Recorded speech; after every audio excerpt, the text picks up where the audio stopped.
Olá, paz e saúde para você e toda a sua família. Eu sou o pastor Gilmar e esse é o devocional comunitário no livro de Atos dos Apóstolos, uma iniciativa da equipe de missões da Terceira Igreja Presbiteriana Renovada em Belo Horizonte. E você também pode acompanhar o nosso trabalho pelo YouTube, pelo Instagram e pelo Facebook. 3 Renovada BH, uma família comprometida a ajudar. Vamos aprender juntos sobre a palavra de Deus?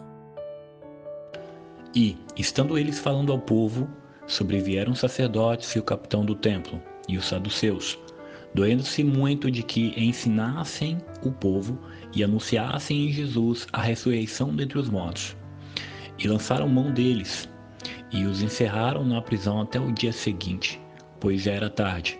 Muitos, porém, dos que ouviram a palavra creram, e chegou o número desses homens a quase 5.000.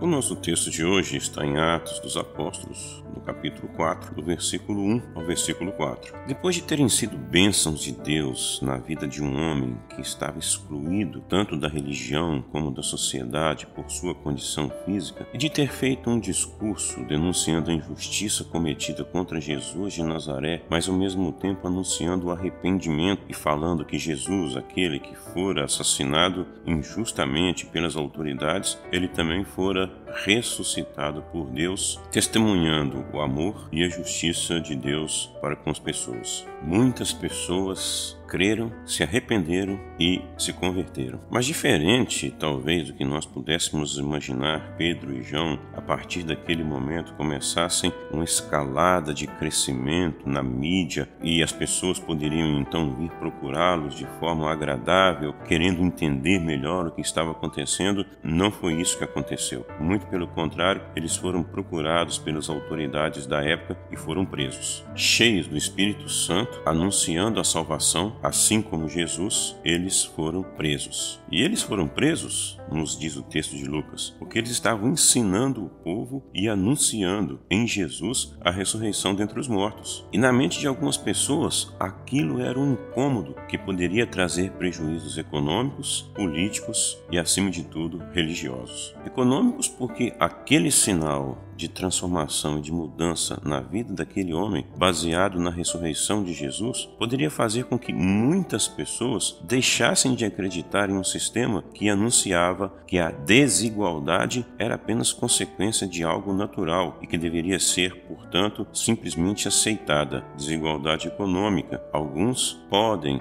e devem realmente ter mais do que outros, porque essa é a vontade de Deus e é assim que a sociedade deve funcionar. Políticos, porque a partir daquele momento e do testemunho do que aconteceu na vida daquele homem, fundamentado na ressurreição de Cristo, as pessoas se compreendiam com voz, protagonistas agora na sua história, na história da sua comunidade, sem simplesmente ter que aceitar a dominação de algumas pessoas, qualquer que fosse o motivo. Mas eles agora podem ser sujeitos, participantes na sua própria história. E finalmente, o religioso. A religião, de uma certa maneira, oprimia, desconsiderava algumas pessoas em relação às outras. Ora, aqueles que são pobres porque não podem talvez oferecer um sacrifício. Aqueles que são excluídos porque possuem um defeito físico e justificavam tudo isso pela lei, dizendo: olha, está escrito aqui, para ser abençoado ou para ser alguém que realmente seja abençoado, é preciso possuir muitos bens. Isso sim é testemunho da presença de Deus na vida da pessoa. Olha, para ser abençoado,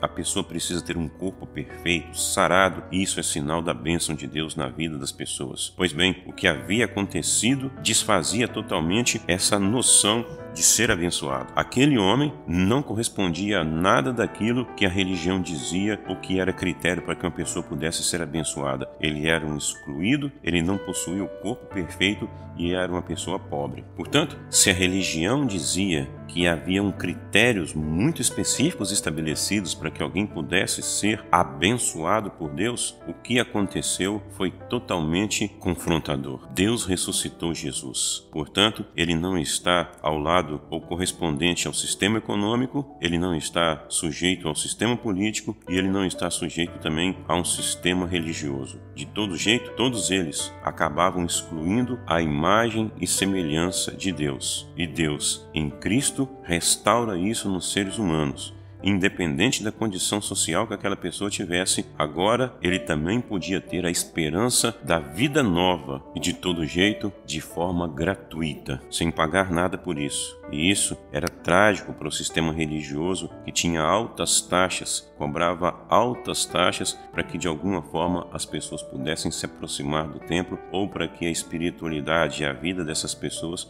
fossem justificadas religiosamente. Mas Pedro e João eram dois homens cheios do Espírito Santo. E tudo que eles estavam ensinando e tudo que eles estavam fazendo no poder do Espírito Santo provocou algo marcante na vida daquelas pessoas. Milhares de pessoas, diz o texto de Lucas, que ouviram a palavra, creram. Uma igreja cheia do Espírito Santo, um homem ou mulher cheios do Espírito Santo, são pessoas que anunciam que Deus ressuscitou Jesus dentre os mortos e, portanto, já estabeleceu o seu critério de julgamento para as pessoas. Tudo aquilo que matou Jesus é anti-Deus, é anti-vida, é anti-Cristo. E a vida de Deus, tal como vivida por Jesus, é a vida eterna, abundante em alegria, diversidade e inclusão. Mas também é denúncia contra a exclusão, contra o pecado, contra a injustiça. Então, o fato de você anunciar a ressurreição de Jesus pode significar que nem todas as pessoas vão compreender e talvez aceitem a sua mensagem, mas certamente há de trazer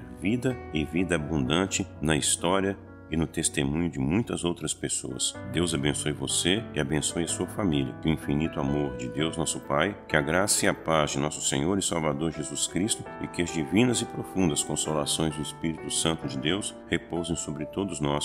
Ajudem-nos a divulgar este trabalho. 3 Renovada BH no YouTube, no Facebook e no Instagram.